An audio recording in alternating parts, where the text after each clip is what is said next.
Giờ thì ba đã lời nó chỉ cả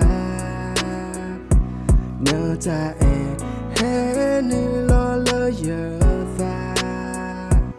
qua lần nữa em yêu nè đã lia yêu nè quý ta su thêm bà ya ba sa giờ em là lỡ giờ ta giờ qua lo giờ ta thật cờ đồ na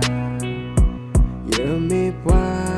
lỡ mà lỡ ngõ lỡ ha thì na để thế ta để thơ ca giờ cho lỡ quên đó ta tu ta thòng ba sa giờ em na lỡ nó cũng nó ta qua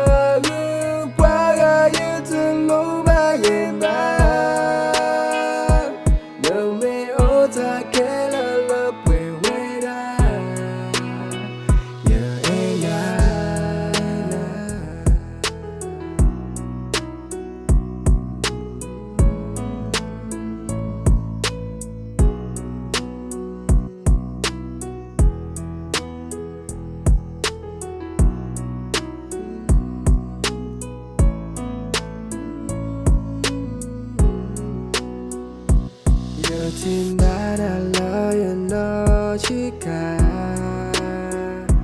nỡ ta hết như lo lỡ giờ ta qua lần nữa em yêu nè đã lia